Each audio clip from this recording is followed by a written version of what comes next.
Assalamualaikum warahmatullahi wabarakatuh. Perkenalkan, nama saya Nazira Kansaproto Ain dari nomor absen 24. Nah, pada kesempatan kali ini saya ingin membahas tentang periksa fakta. Periksa fakta sendiri ialah proses menilai kebenaran dari informasi yang disebarluaskan. Tujuannya untuk mencegah terjadinya adanya hoax dan memperkuat kepercayaan publik. Nah, di sini saya ingin membahas tentang kasus kenaikan uang kuliah tunggal di tahun 2024-2025. Adapun 5 berita yang saya gunakan untuk periksa fakta pada kasus ini. Yang pertama ada dari fifa.co.id, polemik kenaikan UKT, demo mahasiswa kuliah tersier hingga dibatalkan Jokowi. Yang kedua ada dari Humas Universitas Pendidikan Indonesia dengan artikel yang berjudul Opini Mengatasi Polemik Kenaikan UKT dari Sudut Pandang Masyarakat dan Universitas. Dan yang ketiga ada dari pemerintah dari situs kemdikbud.go.id dengan artikel yang berjudul Kemendikbud batalkan kenaikan UKT. Yang keempat ada dari kompas.com dengan artikel yang berjudul 10 PTN menaikkan uang kuliah 2024, ada UI dan UGM. Yang kelima ada dari kompasiana.com dengan artikel yang berjudul Kenaikan Uang Kuliah Tunggal pada Perguruan Tinggi tahun 2024. Kasus ini sendiri menjadi kontroversial dan sorotan publik setelah pemerintah membuat kebijakan yang diklaim menjadi langkah untuk menyesuaikan biaya pendidikan dengan inflasi dan kebutuhan kampus, serta dapat meningkatkan pendidikan, fasilitas, dan kesejahteraan tenaga pendidik. Namun, pada kenyataannya banyak mahasiswa yang merasa keberatan dengan kebijakan ini. Mengapa demikian? Banyak mahasiswa yang mengeluh bahwa harga UKT tidak sebanding dengan hak-hak yang mereka dapatkan dalam hal fasilitas dan sistem pengajaran. Hal ini disebabkan oleh perubahan kebijakan yang menyebabkan pemberian otonomi kepada pihak kampus. Nah, dengan begitu kampus dapat mengelola dananya sendiri, menentukan tarif biaya pendidikan dan kewenangan yang dahulu biayanya ditanggung oleh pemerintah sehingga dapat menekan UKT. Nah, kondisi ini memicu banyak penolakan dan unjuk rasa menentang disahkannya Permendikbudristek nomor 2 tahun 2024 yang dimana aturan ini dianggap bertujuan untuk menyederhanakan pendidikan dan meningkatkan aksesibilitas. Namun di sisi lain kenaikan UKT ini malah membebani mahasiswa dan keluarganya. Adapun dampak yang akan terjadi jika saja pemerintah benar-benar akan menaikkan uang kuliah tunggal di tahun 2024. Yang pertama, akan adanya penyusutan aksesibilitas tinggi.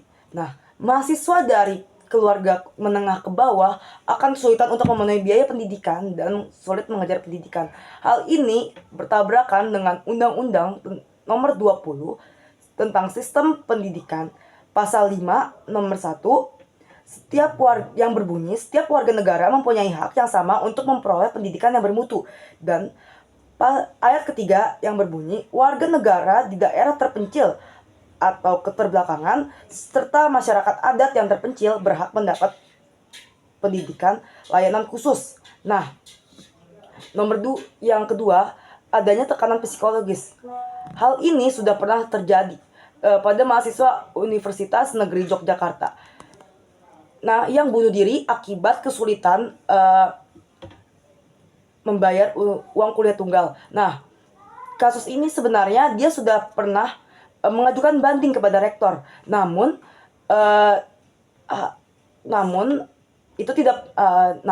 pengajuan bandingnya tidak pernah dibalas hingga akhirnya dia kesulitan untuk membayar uang kuliah tunggal. Terus yang ketiga mundurnya puluhan mahasiswa berprestasi karena tidak sanggup membayar UKT. Dan yang keempat, bertambahnya mahasiswa yang terlilit hutang atau pinjaman online. Nah, dilansir dari bbc.com, ITB itu pernah menawarkan bayar uang kuliah pakai pinjol. Nah, ada salah satu mahasiswa yang bilang kalau misalnya dia pernah ditawarin buat menggunakan pinjaman dari universitas.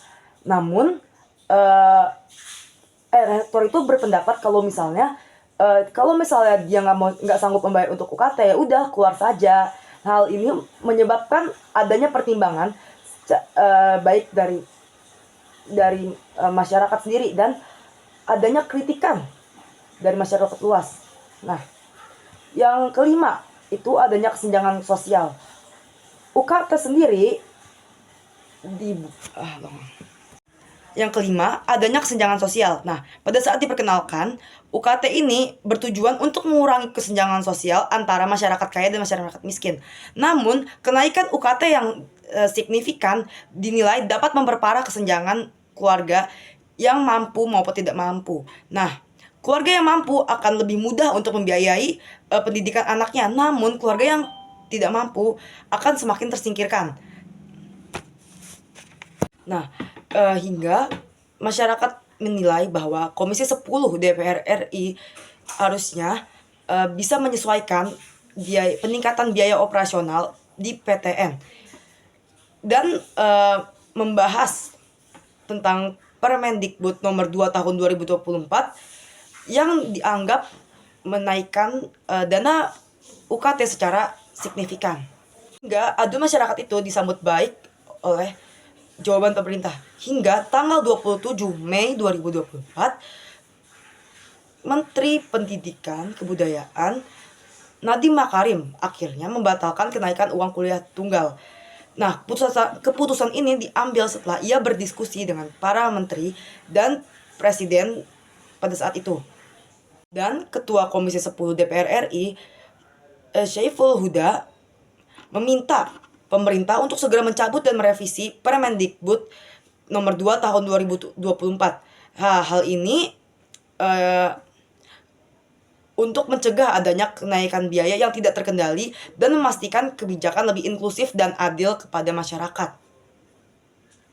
Hingga Direktorat Jenderal Dikristek angkat bicara bahwa ia juga menegaskan jika mahasiswa yang sudah terlanjur melakukan pembayaran, ia harus meminta pengembalian atau penyesuaian perhitungan pembayaran UKT untuk semester berikutnya.